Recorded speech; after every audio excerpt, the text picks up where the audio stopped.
Hey, how's it going, guys? Hey. Well, welcome to Double Down with DR. Trying to start something new here. Hopefully, we get a few followers today. We'll see what happens. And yeah, today, first episode numero uno. Cheers, guys. Yeah. Oh, yeah. We're kindly enough to be able to use this space for Phillips Brewing Company. Have lent their gallery out for us today, so we've got some nice artwork by Sean O'Keefe of the Woodpile Collective in the background, and some tasty brews, compliments of Phillips Brewery. So yeah, should be a fun one. Hell yeah. Today we got Adrian from Our Last Crusade, Calgary-based deathcore band. Awesome. Well, we thought we'd drop him a line and... Oh, sorry about that. I thought we'd drop him a line and see what he's up to. See what Our Last Crusade have been up to for last year and the beginning of 2024. See what they got coming up. See what their plans are for along the trip, and we'll go from there. Yeah. Hopefully more people will jump in. It might just be us. Who knows? Let's hope hopefully more people like Adrian than what they do us. So Yeah, they were really good to us on the road there, so I'm really excited to talk to him, see what he's been up to. So Adrian has just joined in now. Thank God.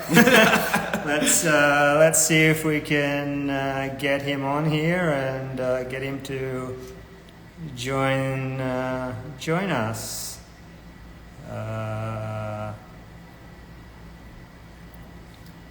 Adrian. Is it that little plus one?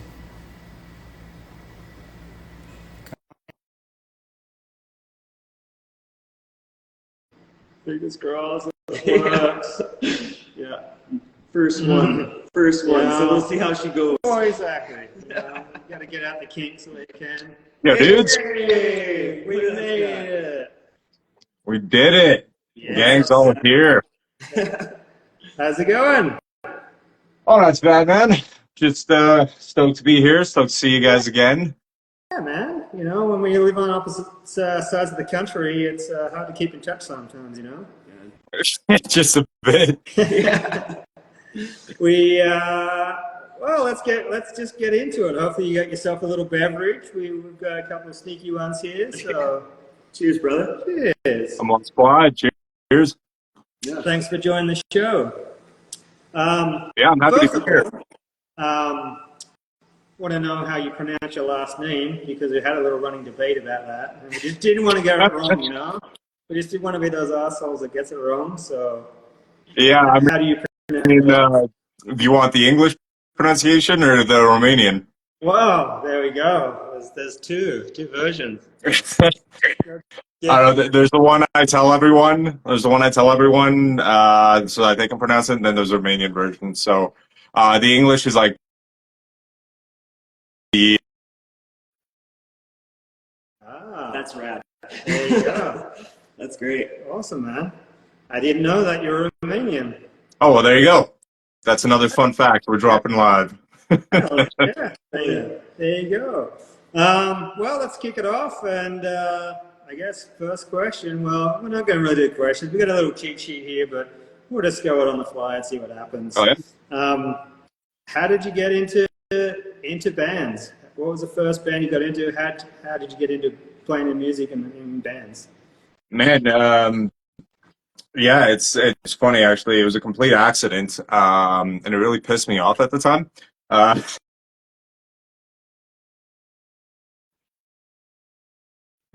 Junior high or elementary, somewhere around there. I was playing one of the Need for Speeds, and I heard Avenged Sevenfold on there, but it was like the City of Evil era Avenged Sevenfold, so I think it was like almost easy. Yeah. And I went over to Walmart and I was looking for for just an Avenged Sevenfold album to find, and I found Waking the Fallen, and I had no idea that they were death metal before, or like that was a more mainstream sound on City of Evil. So I bought Waking the Fallen, and I was so pissed because there was screaming and there was all this nonsense going on. I was like, you can't understand what these guys are saying. And I was like, well, shit, I already bought it, so I'm just gonna spin it a couple times. I'm like, I kind of like the singing in what was it, second heartbeat. I'm like, that chapter 4 is kind of catchy. Maybe I'll listen to those a couple times. And then before you know it, I'm just like, okay, I need more. I need heavier. I need the weirdest shit you can find out there. And then eventually I was like, you know what? I want to try to do this myself. And I started like trying to scream, hurting myself quite a bit. And then as I found the slight adjustments, I'm like, hey, that one hurts. Let's try doing it this way. And then before you know it, I'm in a fucking deathcore band out here. Just like that, eh? Hell yeah. All by complete accident. Yeah. Well, I mean, you know, you're a pretty looking guy, and for us, you know, like we thought you'd be more into like, you know, a boy band or something like that, you know. No, but I will. I'll blast Oliver Tree any day and night. Hell yeah. That's right. So what led to like being in your own like death metal band, like deathcore band? So you went from listening to that, and like, how did you actually end up like in one and making up your own band?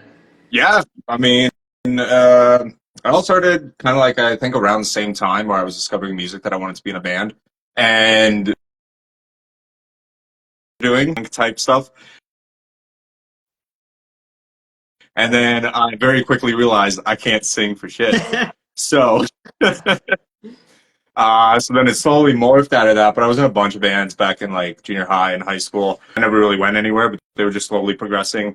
And then I started getting into something in the underground metal scene here in Calgary with a band called Father Befallen. And then that transitioned into Dwarf in the Flask, which is Full Metal Alchemist reference. Right. So that's the kind of vibe we had going on. And then everyone kind of outgrew that section a little bit. And in university, everyone started going into different careers, into different paths in life. And so we kind of broke that off. And I saw a status on Facebook from the old drummer for Our Last Crusade that they were looking for a new vocalist. And I literally just commented, I was like, hey, here's like a shitty demo, something I did like a couple of years ago. Like, let me know if I can try out. And I met up with the guys, hung out with them like 3 times, did a couple of auditions, and we were there. All right. Yeah, so you weren't the original singer for Our Last Crusade. There was one before you, or was there a couple before you guys? Yeah, they had Scott Wilson was the original vocalist for Our Last Crusade when they started back in 2010, and I think he left around 2015 or so, or 2014. The way I understand it is that the guys put in quite a bit of money into the idea and the album that came out before I joined. And it just, being a non-signed band, I think they went down to Florida to record at one of the big studios, and there was like Whitechapel and a bunch of other bands recording at the same time as them. And so basically every signed act got priority on getting their stuff mixed and mastered and done properly. And they'd spent quite a lot of money on that, and I think it took almost 2 years to finally get the product back and released. So in that time, pouring all your life savings into it, a lot of the members were like, man, I got to move on. I got to find something else over here. And so from the ashes of that one, we banded together. I auditioned, and then we've got the modern era of OLC, as I like to call it, since 2016. Wow, man, it's a common story for bands, isn't it? Like, it's hard to get past that sometimes and then push forward, you know? Like, it's easy to just get sunk into the cash factor and then, oh, we're done, like, out the door, I'll see you later. Yeah, it's especially a little bit, I guess, maybe discouraging when you're in like your dream studio and you've got your dream people working on this. I think Jason Sekwalk was also working on some of the stuff for the album, and he continues to be a supporter of the band from what I've seen. He continues to like our stuff on Instagram, so I was like, yes. So that's super amazing. But when you're hanging out with you know, all your favorite acts and all these people you looked up to, and you're living the dream, and then you get put on the back burner because you're nobody, even though you're paying for it, it feels a little bit, you can see how that could be discouraging for a lot of people. Definitely. Yeah. Well, I mean, you know, like, that's just the way shit goes sometimes, and at least you guys moved on, and you found in the band that, I mean, now it's like you guys are killing it. You know, every time we see you guys doing something like new and like just getting out there and like always on the road and always positive, like it's awesome to see, man. Yeah, I mean, if if you love what you're doing, it's not work anymore, even though it's a lot of work. So As we, they say, see all the work behind behind the screens. 100%, you know? I mean, yeah, a lot of people probably off topic, but a lot of people don't actually know that, like, you're an artist, like you have your own graphic design company, I believe. yes, yeah, And you do all the artwork for Our Last Crusade as well. yeah. I mean, I do all of our merch designs. I do all of our artwork, our promos, our reels, our video editing. I directed and edited two of the music videos from the last album that we released. The one for Void Cult. I got to film, star, produce pretty much everything I could do in that one. And then I handle all of our merch designs as well. Any graphics, any artwork that we usually use. You know, of course, it's nothing compared to you, Stu. I mean, you've got a unique style, a vision, everything there. I'm still figuring it out, and that also came out as a result of like necessity more than anything, with just trying to save some money and trying to learn how to do things myself. And then after a while, I was like, I could build a business out of this, couldn't I? Yeah, that's it, man. It's the way you do it. Like, you know, I was just born into it, so I had no choice really. But you know, it's we're all lucky that, you know, like yourself and guys like me, that, you know, we can do a lot of that stuff. Paying somebody to do all that for us, and then we wouldn't be anywhere. You know, wouldn't even get off the ground. Yeah. You know, It's expensive. You know, then you get to that point too, whereas me now, you know, we've been, you know, 3 years now for us, and it's like, I'd rather someone else do a shirt design. Like, I'm sick of looking at my own designs over and over again. You know, you start getting that typical artist, like, you nitpick every design you do, and that could have been better. But you're so good. You can't stop. You're the reason we make money on tour. Well, that's it. We make a lot of money from merchandise, like a lot of bands, right? Like, God knows it's not the music. No. and like, I mean, you can get as far as you want with the music, but Spotify is still going to pay you 0.003 cents on it. So you got to find a way to make some revenue in there. I think that's also why we've been playing quite a few more shows. We're putting on our festival. We print so much like limited run merch that we just kind of do for a little bit, then we move on to a new design. We like to have a lot of options, just exactly for those reasons, to have things available, to get more and more people interested, and to have variety, so we can make sure that somebody buys it eventually, and we're not left in the dust. well, that's it. And it's funny too when you like start going to different places and playing, and then, you know, you get the next time you go back, you see shirts from, you know, a year ago or 6 months ago, the last time you played, and you're like, oh man, I forgot about that shirt. You know, that guy's wearing one. I was gonna say we saw one of the shirts from our tour in 2022 at the Lucid Karma show last month. We saw someone sending us pictures of it, and I was like, hey, that's us. That's pretty funny how that happens. Hey, you're walking down the street and someone sees you, you're like, oh, a shirt. Exactly.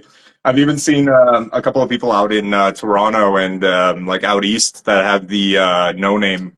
I mean the completely original product, a yellow band T-shirt. And that, you know, sometimes you gotta make those ones because that's what sells. You know, like if it pays to get you on the road and gets you to the, you know, the next spot, then it's well worth it, right? So Yeah, I found it was funny because when we posted up signs and pictures of our new merch, or the merch with the yellow band shirt, a couple of people commented and like tagged Loblaws and like, yo, you guys should do a collaboration with Loblaws. And I was like, dude, do not tag them. We're getting sued. yeah, we don't want to find out about we this. don't want to cease and desist. Exactly. That's when you know you made it. Well, So that's you it, cease you and know? desist there, right? A lot of people do want that, you know. Yeah. You know, we do a lot of work with Phillips Brewing Company, you know, and like when they first started off, they were the same, you know. They were trying to, the graphic designer who is painting behind us, he was, you know, like, what can I do to like get one of these. You know, like how far can I push the envelope until someone's going to be like, nah, that's too close to something that we've done already, you know? So, and I know a lot of the younger breweries are starting to do the same thing, follow suit, so it's kind of cool. That kind of leads me to like, with the Gators, like what's up with the Gators? Like how did that all come about? You noticed the one in the background, did you? Yeah. I briefly saw it. And this entire band, it's all just been freak accident and just random chance for most of it. It was a throwaway. It was a throwaway line when we were announcing Death Wins back in I think it was October of 22. When we put up a video announcing it, we couldn't figure out what to call our fans. So we went through like a whole list, and like I kept trying different introductions and different ways to. And I think I looked over at Brady, and I went, "Is that like really what we're going with? Crusader Gators? All right." And from that one spawned memes, the merchandise now, and now Gator Fest. So Yeah, well, that leads me to the next one. Like Gator Fest, you guys put on your own like festival, just like early this year, right? How did that all come about, and how did it all go? yeah, it was January 13th here in Calgary, and it was 10 bands for the entire night. All the bands were from Alberta. The original intent was to try to get a few more friends out from different areas of the country, because we really started after we finished up our tour in July. After getting to like hang out with you guys, with Arrow in the Quiver, All Was Lost, and all these other we were like playing with and touring, either from Alberta or from BC, just meeting all these friends. It was just such a positive experience being able to hang out with like people from different cultures and different areas with different genres. And so we wanted to really create something with our friends, something where we wanted to showcase the people that we really enjoyed. And then unfortunately with the amount and winter season was kind of the only open spot for us to try to make this first one work. So we put it in January, and at that point I realized pretty much nobody from Vancouver, from the island, is going to be able to make it out. So that kind of sucked. But that was the original intent, and we will be moving it probably to March for next year so that we can extend that out, and so we have some better weather for people to come out from further out. And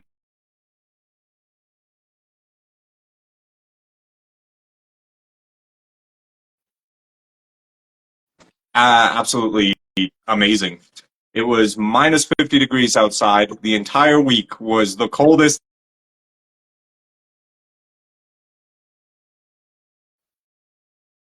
town in the city, and the whole place was packed.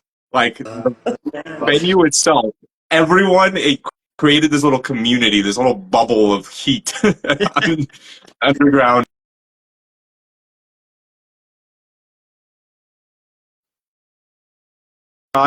Than we did the previous month. And I was like, okay, Calgary really just doesn't give a fuck. Like they're just ready to go for it. And yeah, it was amazing. None of the bands had to drop off. Everyone was able to make it down safely. We went. Every band was within about 2 minutes of their scheduled start time, so it was perfectly running. And we had a packed house. We had a phenomenal reception. We had banners. We had people bringing their own inflatable gators, their own signs with like gators on them.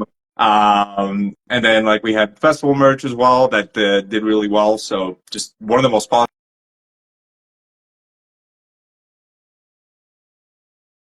You guys are like, you're like one of the hardest working bands that we know. Like when we came across you guys and we did that tour with you guys, you lost your drummer partway through the tour, and you just fucking like kept going, and it was like awesome to see. Like that positivity, like for us, was like, man, like, here's a band that could have just packed up their gear, got in their van, fucking drove home with their tail between their legs, but you guys are like, fuck it, like we're going for it, and just kept putting on an awesome show. like every night, it's just like you kept bringing it, and it was like, it was like really awesome to see, man. Yeah, like, so much respect to you guys. Kudos for you, dudes, As I man. said, most people would have packed it in, so like, it's huge respect. Yeah. There there were definitely moments, like you don't let it show as much. We were being as positive as possible outwardly, and to like all our fans, everyone that came out, we wanted to just have a good time still. And for everyone that still put in all this effort to come see us, we didn't want to let anything off. For me personally, there were like 2 days there between the whole situation going under and then having to decide like how we continue with this or if we drop off.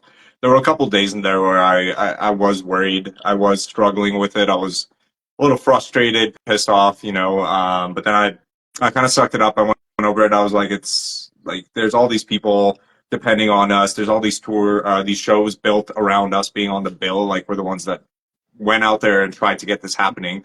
We can't just bail on everyone now.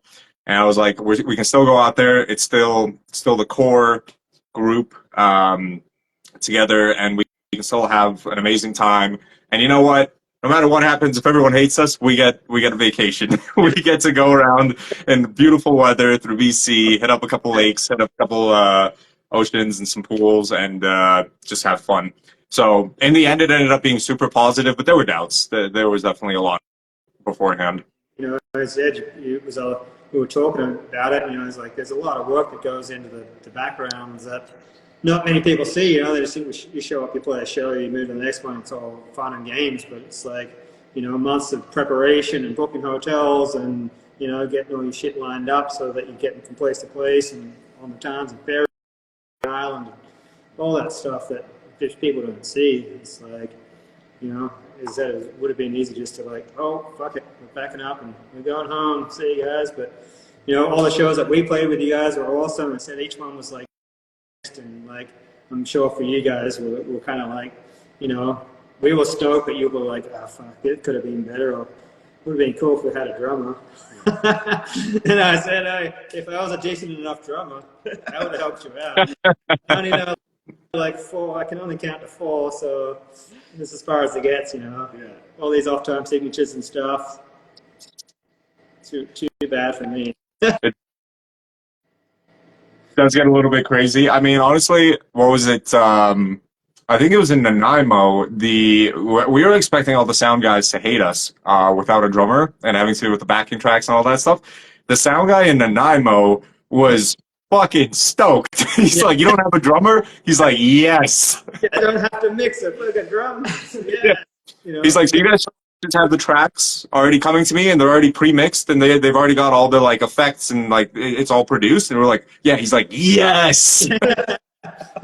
Yeah, just fucking plug and play. He was like so stoked. He's like, I can go for a beer now and then have to like worry about all this bullshit. Like, hey, can I have more like in my feedback? Can I have more like this and that? Exactly. I mean, it was also a lot less for us to carry around. We just had a laptop and a mixing board to carry around with us, plus the guitars. And then I'm a vocalist, so obviously I'm not. Well, and you guys, you run everything through like the DIs and stuff too, right? Like I know you have all in-ears, and then like everything you run through like effects pedals and stuff like that. And so I guess that whole like I've seen a lot of the bands like Lucid Karma, for instance. We played a bunch of shows with those guys. They're good buddies, and like their setup is so much different to ours. It all just gets run through the board. Plug and play, basically, and obviously there's a lot more to it than that, but, for us, we're old school. It's just like, oh, we're going to lug these big heavy amps around everywhere, we'll be trying to make it more streamlined as we go along. We cut down on things and making the head smaller and everything, but one day we'll get there. Yeah. We're simple, we're simple punk rock guys. Yeah, I mean, we were doing that for a long time with the cabs and with everything like running through amps and the real. We had no backing tracks, no samples, no nothing like that. And it was kind of like it was this weird like sense of pride thing we like put on ourselves to like be able to just do.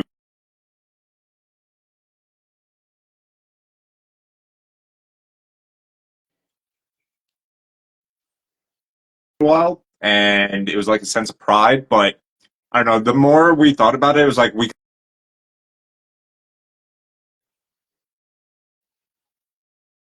if we have some extra like synths or some extra little things boosting things, it's just going to add to the performance for us.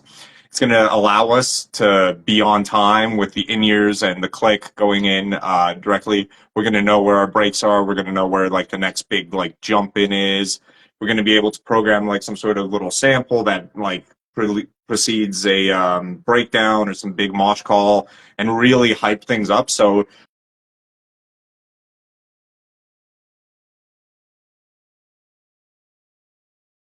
because it felt like we'd been around long enough and we'd been doing this long enough, it was time to treat ourselves and to get away from that stigma of like backing tracks and oh man, you're going through the PA, you're not using a fucking Marshall, whatever. There's just a lot of elitism in the scene, I found. And as soon as we got over that, man, I think our shows have never been better.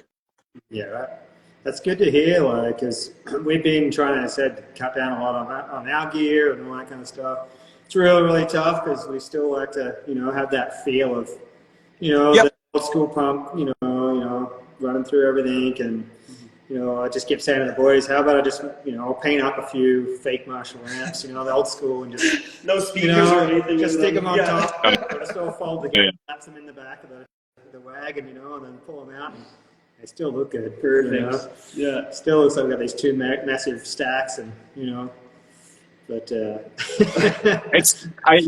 I think it's also a difference in the genres too. Like it's the sound you're going for, and it really lends to the old school hardcore pop punk rock vibe and aesthetic you guys got going. So I think it's just definitely deciding on what fits for you, and that's what you go with, and unabashedly unapologetic about it, right? So I mean, ever since we introduced the production value and all this, Kip and I have been going back and forth on all these little things we can add, and like, oh, let's throw this in here, like, oh, let's throw a bass drop in there, oh, let's throw a sample of a gator roaring before this breakdown or something. It's just stupid little things we can do, right? And for Halloween, we played a show in Red Deer here where we all dressed up as Steve Irwin, all of us in the band, awesome. and every sample in the entire set were Steve Irwin like clips. So it was so fun. Oh, that's classic. There's a band here in town called the Mandelbaums, and they're all it's all to do with Seinfeld. So in between there, they have like Seinfeld references to everything, which is pretty funny. Yeah. So it's kind of That's the brilliant. same kind of idea. So, but yeah, well, like tell us what's on your playlist right now. What are you into? What bands are inspiring you right now? Oh man, like my personal listens or the stuff that's currently inspiring the next era of Our Last Crusade we're working on here. Either or. Yeah. Whichever you Yeah, I mean, I'm a little bit all over the place. I've been, like I said, I've been jamming that new Oliver Tree album quite a bit. I've been listening to this band called Destroy Rebuild Until God Shows. They've got very old school kind of scene, Ice Nine Kills, the old like 2010 emo vibe. That's making a comeback, it seems. So I've been really into them. The new Silent Planet album with the new like synthwave electronic like vibrating bass stuff they've got going on, that dark wave stuff is really fantastic. And you're never going to catch me without spinning the new Acacia Strain album at least like once a day. So that's mostly where I'm at, and I like to listen to pretty much every album that comes out within my like sphere of influence right now. And Currents, like I said, Silent Planet, Invent Animate. There's also the new Unprocessed album, which is one of the most insane doom soundtrack, like super produced albums I've ever heard, which I really love. I'm kind of taking influence from a lot of that on writing the next Our Last Crusade album. I think we have like some Fit for Naught, Tired as Murder, some Cave.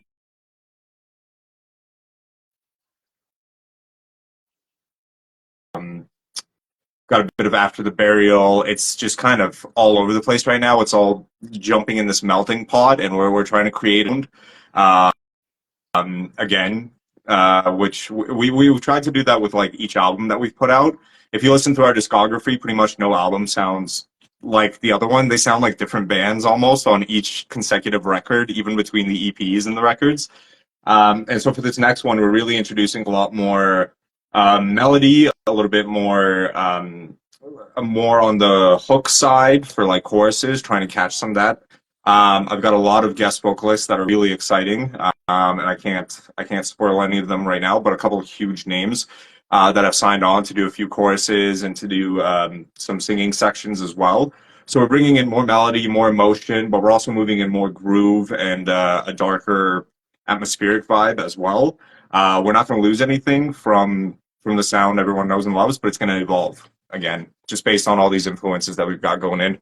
No, that's it, you know, like, and that's the thing with artists, you know, it's like, everyone just wants you to stick to the same, like, oh, you know, like, album from, like, 5 years ago, and it's like, whoa, you know, like, we don't even like that anymore, you know, there's so many other bands that have come through since then that we're like, oh, listen, Yeah. like, oh, it'd be really cool if we did this, and, like, you start getting all these influences from all these other newer bands that are popping up, and, you know, it starts rubbing off after a while, right, like, eventually you're going to change a little bit, and sound's going to change, and, you know, for us, we've always wanted to do something different than just being the standard punk band that's like, you know, playing the same thing every time, you know, every song kind of sounds very similar. And, you know, when Carl brings in an idea, it's like, hey, let's try this. And I'm like, let's do it. You know, he's like, you don't think it's too weird? And I'm like, hey, man, let's try it. Let's give it a shot. Like, that's what we're here for. You know, and even the weirdest ones that he's like, oh, you know, let's put a waltz into this song. He's like, I've never heard a punk song with a waltz in it before. I was like, let's try it. So we did, and it worked out. Yeah. You know, we did record it last year. We're just getting it around to finally putting it all together. So hopefully that'll be coming out this year. That's fantastic. Yeah. So, but that's the thing, man. It's all those influences that just come through from, you know, different ideas and, you know, different bands that you know, we've been playing a lot of shows with Lusakama, and like, even that's rubbing off on us, you know, we're like, oh, maybe we could do a big, heavy, like, breakdown in one of our songs, you know, it's like, you know, and just watching guys like yourself and Storm the Empire, you know, it's like, oh, that big, like, halftime breakdown in the middle, it's like, we need to put one of those in our songs, you know? Yeah, after that whole summer there, playing shows with you guys, it's just like, oh, we gotta get way heavier if we're gonna, holy fuck, dude. A little guest spot on there with one of the breakdowns. Let me know. I'm in. Sure. It's on we're putting it on the list here. Yeah. Adrian said, and we do have this recorded, so people can look Yeah. at that. Yeah, take that to the bank. Yeah. Oh, yeah. Hey, it's funny. You guys are looking to grab more influences from the heavier side and bring guest features like that, while I'm looking at the opposite. I'm trying to find other sounds and guests to bring into our sound. I think we've got some hardcore stuff going in as well. We have a new drummer that we'll be announcing soon, and I think he wants to do a lot of Meshuggah type stuff, so we're definitely going to get another layer and another perspective and another set of influences from his side. But one of the songs we're working on is probably one of the heaviest songs we've ever done, but at the same time, it's just so chaotic, and I was like, yes, this is the perfect blend. That's awesome. Yeah, so you finally nailed down the drummer after all the mess and everything that happened. You know, great young kid, but obviously, you know, it wasn't his thing or whatever that happened. But, you know, it's good to see you're back on track with a new drummer. And Yeah, how's it working out with him? Yeah, no, it's been fantastic so far, and I think it helps because we didn't want to dive into it like you saw. We had the ability to play shows still. We weren't going to stop just because we didn't have a drummer at the moment. We were still writing music. We can still write drums ourselves for the moment, or hire somebody like a session musician to just kind of write some sample drums for us while we continue to demo out things. And for live shows, we can use backing tracks. We can introduce it as kind of a part of the performance, really. And so we took our time.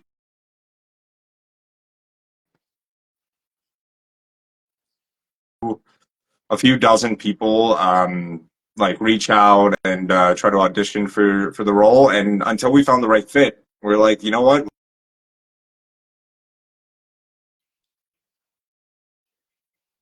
Off to us because we've got shows coming up or we've got this festival coming up. And I think that again, because of our in-ears and because of the system that we've built, it enabled us to have that freedom, right? And so now that we actually found someone that we've settled in with and we're happy with, we've played together and we've jammed together, and he's been working on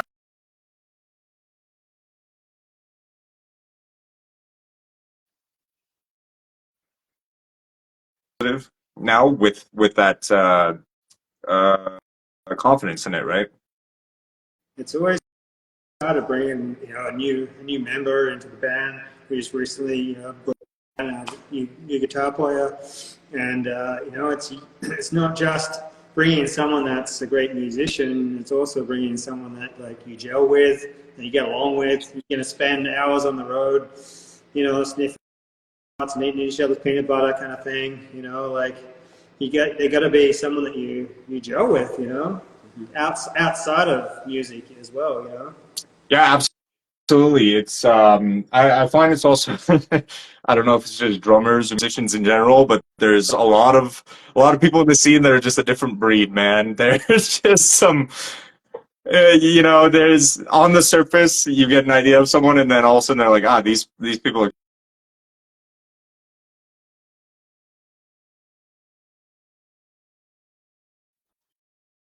We got to see his personality. We got to see how that fit in, and at the risk of sounding like a corporation, it was a culture fit.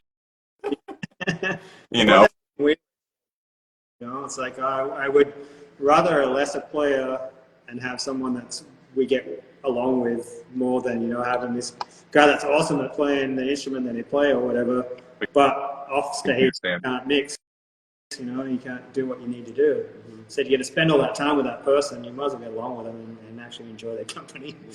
Yeah, I've done Yeah, it exactly. where I've played in bands with people that, amazing players, but just outside of the band, I can't stand them. And it just drags you down, right? Like it makes it a chore to go to band practice where it's supposed to be fun and an outlet, right? I mean, So Stu's right beside you, man. I didn't say names, all right. Hey man, we get it every week. Yeah, here we are. We're still here,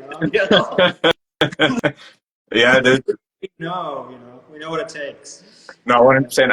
I think one of the big things for me as well is when we're looking for anyone, in terms of musicians or like a member of the band or something, it just happens to be drummers very often. Is that I want someone. It's not like the technical ability is important. You need to be able to play your parts, or at least write what you can play, and do that. But I really wanted someone that has their own style, like that has their own flair, their own groove that is identifiable, rather than someone that can just do the fastest blast beats or the fastest double kick in the world, but it just sounds like everything else. And that's why for me, it's probably not up your guys' alley, but North Lane, Nick Peterson from North Lane is one of my favorites. Every time I hear it, I can just hear the drums. I'm like, that's Nick. Like I know who that is just from the style. He has that unique sound to him and the way he plays and the patterns he chooses. And so as long as someone has like groove and is able to define their style and show me their unique flair, that's more important to me than you being like able to play the fastest or the most technical, like insane tech death or whatever it is, right? 100%. Yeah, not being cookie cutter is definitely important in this, especially in that style for sure, because there's so many people that can just play the double bass and make it sound like mud all the way through, but they have no flair, so definitely having their own style is super important. Exactly. Yeah. Exactly right. Well, on that note, what's next for you guys? What's next on the cards? Have you got any bigger shows coming up, or to keep it all hush hush for let us all wait for you to drop it? I mean, we're announcing a tour tomorrow, so it's weird in between right now. Do I just tell everyone what we're doing? I just wait till tomorrow that we're announcing tomorrow morning, or tomorrow at noon, something like that. And it'll be end of March. Watching. so it's okay. We do have a tour coming up. We'll be announcing it tomorrow. It'll be at the end of March. We've got a couple of friends on the tour with us. We have a band from Saskatoon, a band from Edmonton, and a band from Montreal, all joining us. So it's going to be a pretty packed bill for the entire duration of the shows. We've got that coming up at the end of March. And then we do have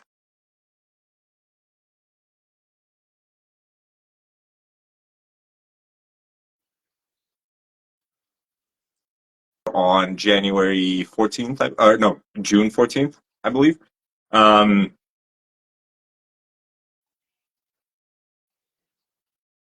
our first tour out east.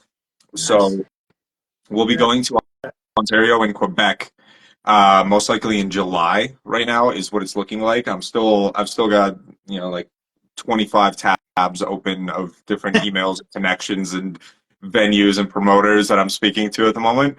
So there's a lot. Yeah, there's a lot still going on.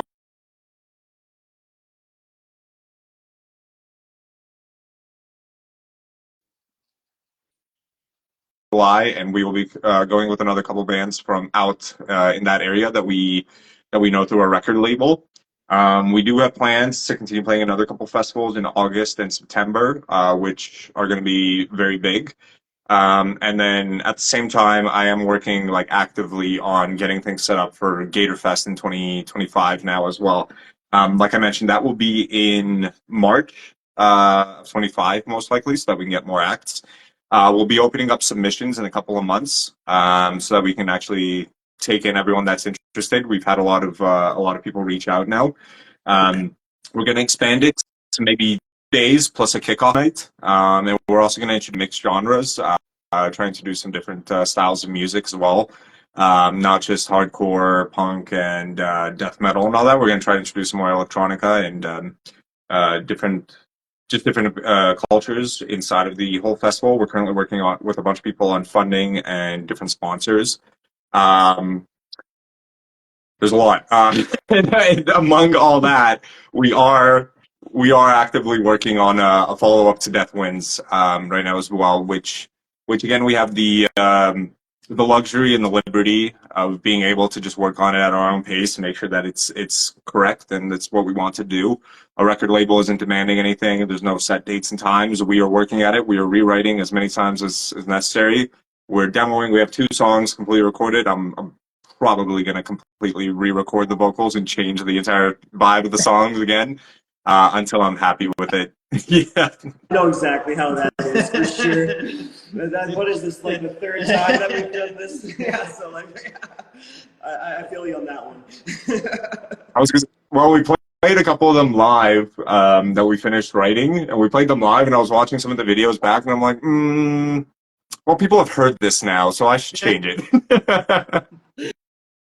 Yeah, it's good to have that reference. We've been recording all our sets that we've been doing, and you listen to them back, and you're like, whoa, that little part there, like we need to fix that, or like all those little parts that you don't see or you don't hear when you're actually live because you're in the moment and you're going through all the and there's so much stuff that's happening, and then you can actually sit there, and it's weird. I find for me, watch myself back and like, oh yeah, I fucked up there, and oh that part needs to be fixed, and but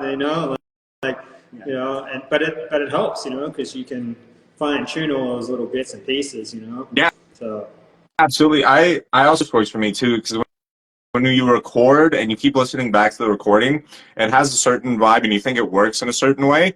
And then when you play it live, all of a sudden you realize, okay, that part doesn't actually have the energy I need going into this next section. The crowd didn't get the input to like move in a certain way at this part. Like we need to adjust. Maybe I'll pull back on the vocals here. I'll let this riff shine through a little bit more.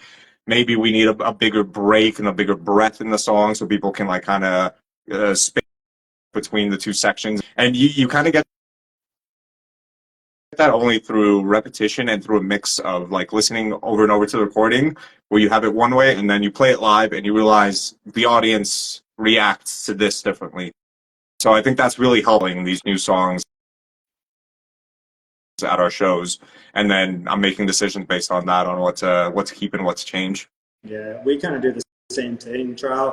We've been probably doing that for 2 years or some of the songs. Yeah. Around and we're like, oh no, that needs to get changed. Or like, hey, what if we change this intro to this and make this happen? You know, it's like all those little things. And last show we played in Nanaimo, you know, it was really hard to hear that the perspex cage between the drums, and that's the first time I ever played in. We call it the monkey cage, I call it.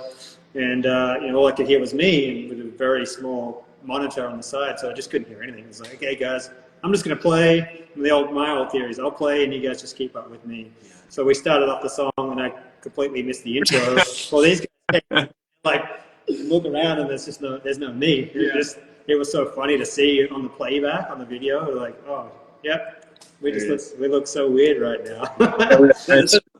It's funny because even with the click track makes it really obvious when you've gone off. Because we were all worried. We were like, okay, this is kind of our second time doing something live with this. Let's hope like nothing goes too off the rails. We need to do live. And second, I think it was first song in actually.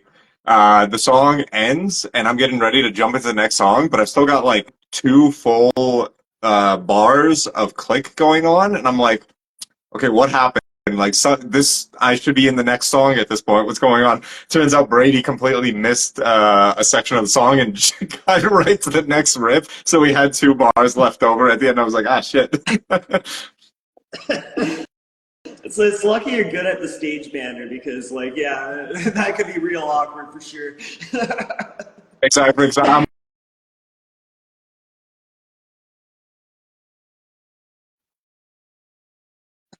I'm like, it's not happening. Classic. And that happens, you know, that's all part of the the live show, right? Yeah, we just make fun of each other when one of us fucks up on stage now. And it's basically just a comedy routine. Yeah.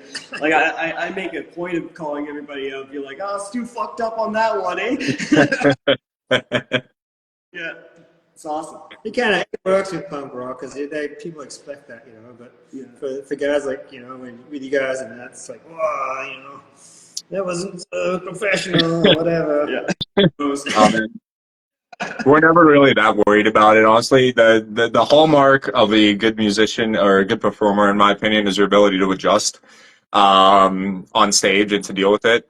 We've had a couple of shows. Wasn't very loud, ended up falling off the time, and it became a real test where the drummer is going, we've fallen off time, we're going to go with the time the drummer is currently doing, but we still can hear the click slightly, and we know the click is slightly off time now with what we're playing, so trying to keep time with one or the other while both are going on your ears, that was one of the most interesting shows we played until we fixed that. Like, I think halfway through the set, we're like, hey, quickly hit the laptop, turn that click up, because we can't hear what's going on. But the ability to adjust to that, or again, if you miss a section, or you jump too far forward, or hell, you miss a couple notes, or the drums are off on a fill, the ability to adjust and move into the next time signature. If you have energy up there and you're going wild, the crowd is feeling it, all they're noticing is that they're having a fun time. Nobody knows. Yeah. If you want to hear the studio versions of the songs, go fucking listen to it at home. You're here to like have an experience, you know? Oh, I'm sure, right? You want to see that band like do what they do, but you want to see all the crazy shit that happens in between. You know, I said you might as well just stay at home with your headphones on. And, yeah, I mean, at least I'm never gonna run into the issue where someone accuses me of lip syncing because they can tell I'm fucking up live. 100%. We years ago I used to jam in the studio back in hometown, and the guy was the drummer from Dan, a big Australian band at the time called Billy Aztec, and Billy Thorpe and the Aztecs. And his thing was always like, "Hey boys, as long as you put a smile on your face and like keep playing, people are gonna see that you're happy. They're gonna be happy, and that's all that matters." And that was like, and that's always stuck with me. You know, like just putting that smile on and just to keep going. The crowd doesn't care what the fuck's going on in between that. You know, like they see that you're having a good time, so they're gonna have a good time. That's that's why you mentioned that there's been a couple of shows where the promoter, the venue owner, or somebody is like they want us to continue playing like near the end of our set, and they're like, "You guys can just keep going, just keep going." I'm like, one, we have backing tracks, we have a set amount of tracks, don't have any more. And then when we have the real drummers, it's usually after like just bringing on a new drummer that's just had time to learn a certain couple of songs. We're like, we only have like this other one in our back pocket. They're like, keep going. We're like, we can't. You literally can't. Yeah, just play for another 45 minutes. We'll throw a few beers in the bar. At Gatorfest, at Gatorfest itself, we finished up our set. We played our encore, and then the organizers and the owner, they're like, "Hey, like keep going. Like you guys got plenty of time. The festival ran on schedule. Like just keep going. Like play more songs and all that stuff." And so I called Kyle. Our producer, we did a quick video call. I'm like, "Hey Kyle, is it cool if we do like another song?" So we did it with the crowd, and we're like, "We're just gonna get his opinion if we're able to do another song over here." Classic. That's awesome. So what advice you got for up and coming artists, like guys that want to get into, or bands that want to get into deathcore and stuff like that? Any good advice for the up and comers? Oh man, don't do it. That's always my advice. Like, man, not worth it. And then I was like, oh, people are like, you're very negative, and I was like, no, I was like, trust me, I'm an old guy now. Just don't do it. No, I think the advice maybe it comes with age. 'Cause I know there's a lot of young people that have been getting into it lately. Everyone goes in with this idea of like this type of music that you're gonna make it to the biggest echelon, and you're gonna be selling out shows. You're gonna be making boatloads of money. Maybe with age, I've gotten a little bit more jaded, but the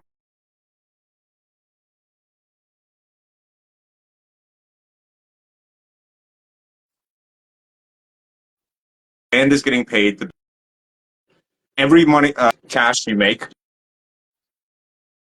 has to go right back into a band fund. All your merch sales have to go back to the band fund where you get paid for a show, back to the band fund. That's going to end up enabling you to continue doing this. Go on tours, we fund it all out of our own pockets because we've gotten to a stage where we've been able to like build up enough cash over the year through other shows that we can pay for our accommodations, van rentals, van flights if we need, or whatever, right? And gas. So that really, at the end of the day, we're paying for our food and whatever else we want to do while we're on vacation. Um, but yeah, like you have to go in with that mindset of like this is not going to be like a financial powerhouse for you. Like even the biggest bands in the world in this genre are making enough to get by without working a 9 to 5. That's about it. That's the goal. Yeah. Essentially, and right now you've got to work your day job and never like give up on your career. Find a way to find a balance between both of these, work-life balance, to do as much yourself as you can. The only person that's not going to fuck you over is yourself. Try to get into your own bookings, your own promotions. Try to get into that kind of stuff. Make sure that you're the one that you can count on. And above all, like don't take it too seriously, which again kind of comes with the whole like, oh, don't try to be like the biggest band and just be super serious and take all the like, this personality. Show people that you're having fun up there. Put up some jokes, put up some memes, put up some videos of you just being normal. And I think that resonates with a lot more people more often. We had this kind of certain personality we were projecting a while before, and there was a certain idea in the scene that was very gatekeepy and like only these people are allowed to listen or come to these shows, or these people you're not cool enough to come to these shows. Fuck all that shit. Have fun at your shows. Put up stuff that reflects personality. You've seen our Instagram and our Facebook. It's nonsense. We're dumb, right? When it comes to the music, we're super serious, like about what we put out there, but everything around it is just we're having fun. And that's pretty much it. If you're no longer having fun and you're treating it too much like just a serious thing, you're gonna be disappointed first of all, and then you're gonna not last. Well, that's the thing.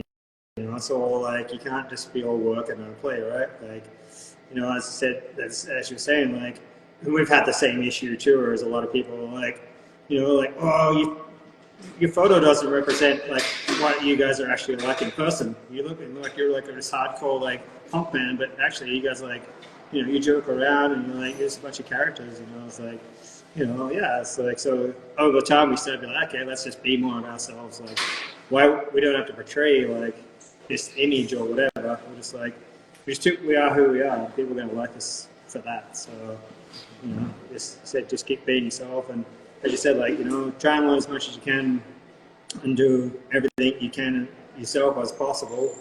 But you're right, we do the same thing as you guys. Everything that make goes back into the band to support the band, to fund the band, and you know, that's the only way we can get ahead. You know, otherwise, you know, we don't have major sponsors, we don't have backing. Yeah, You know, and it's all.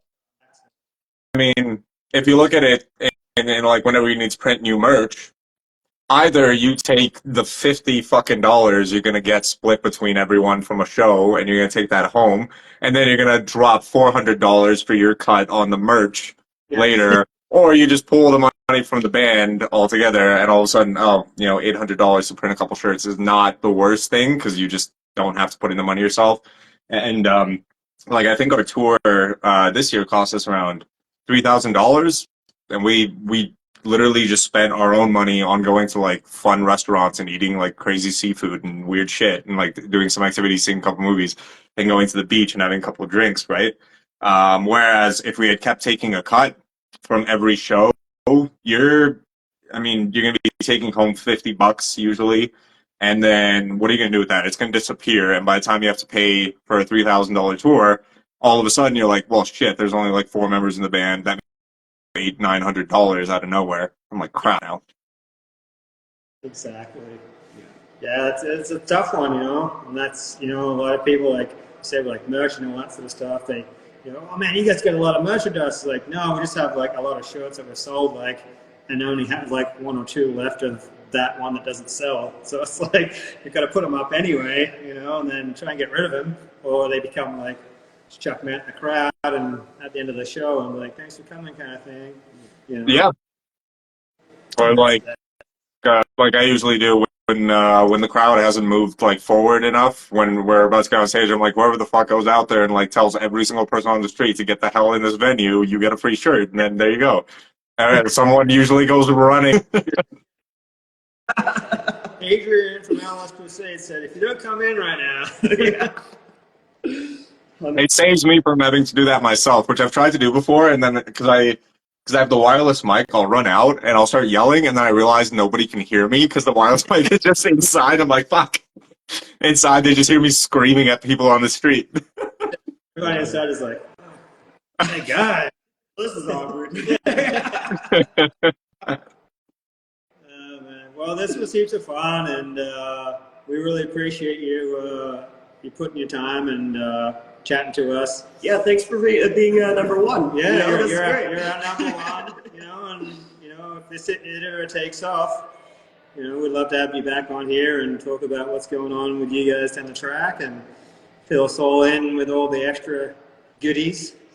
Yeah, absolutely, man. Anytime. I'd love to be back talking to you guys anytime. This has been super fun. I'm glad to see you guys again. I miss you dudes. And at the moment, I don't think we have any plans to come out to BC, but if anything materializes, I'll be seeing you ASAP if we can.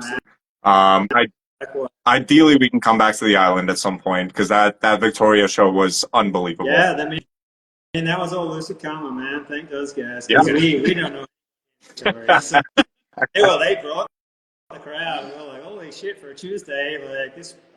There's more people there than I've ever seen at a show like on any given Saturday. Yeah. Let alone a fuck. Yeah, like, you know, what the hell? Tuesday, I'm like, oh, this is gonna be tough. Yeah.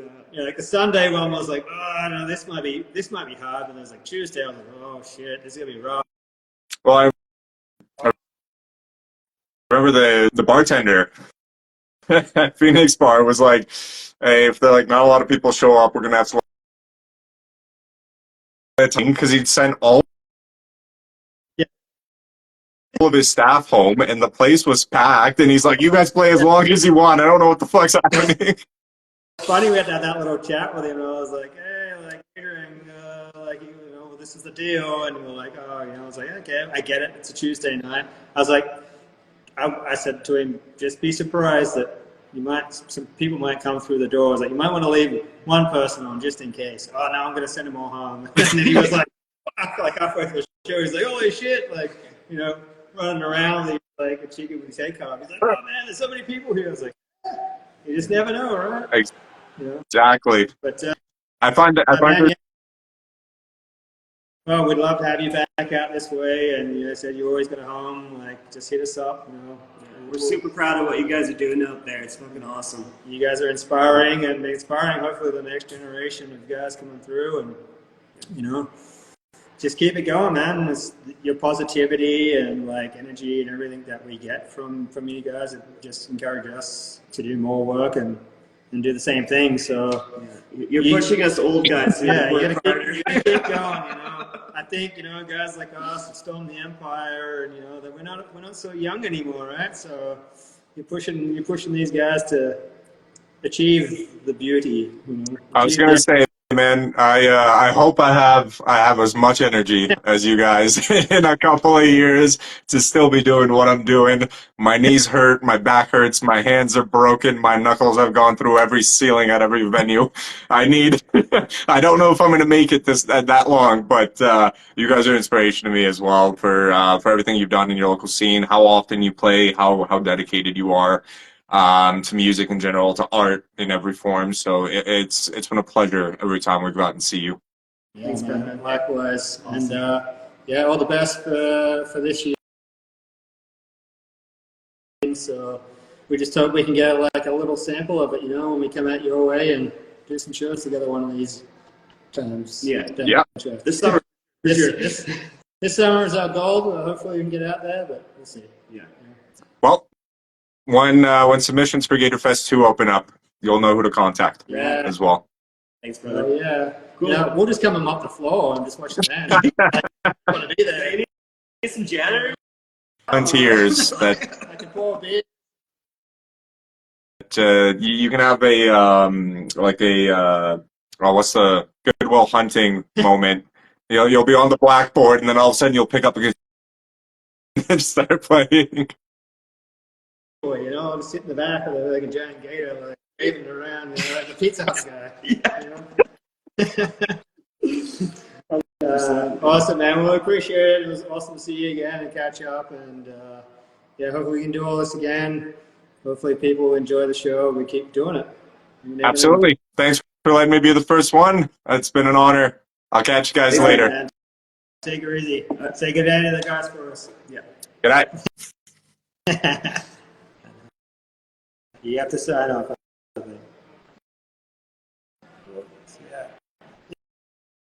Hey, well, there you go. What a champion. Such a beauty. I guess episode 1, we got through it. We did it. Here we go. We did it. Cheers, brother. Here's a few more, baby. I don't know. Thank you to our sponsor, Phillips Brewing Company, for the labels of beverages. Sean O'Keefe for this, and Woodpark Collective for this beautiful artworks. Man, and Adrian, what a beauty. Such an amazing talent, such an awesome guy. The whole band is just such great guys. Check them out. LS Crusade, Instagram, Facebook, Spotify, all the mediums. Yeah. Such great guys. And check it out live too, because they put on probably one of the best shows in the metal scene. So fucking. Yeah, probably definitely. One of the most crazy live shows that I've seen, and just so energetic. Mm-hmm. You know, I don't know if Adrian's rehearsed that in the mirror a million times over, but you know, I think he was one of those kids that maybe jumped around in his bed with a tennis racket and in the mirror looking at himself. Anyways, just joking. But but thanks, man, and we appreciate it, and hope to see you guys. We got Steve Ricardo from Dirty Auto Machine coming up. We've also got Jess Escobar from Blood of the Phoenix. Yeah. And then we got the guys from Lucid Karma after that. So, hey, we got 4 episodes coming your way. Stay tuned. Hopefully they get bigger as we go along. And you never know. Might see you guys on here one day. Hell yeah. Peace out. Thanks, guys. Till next time. Cheers.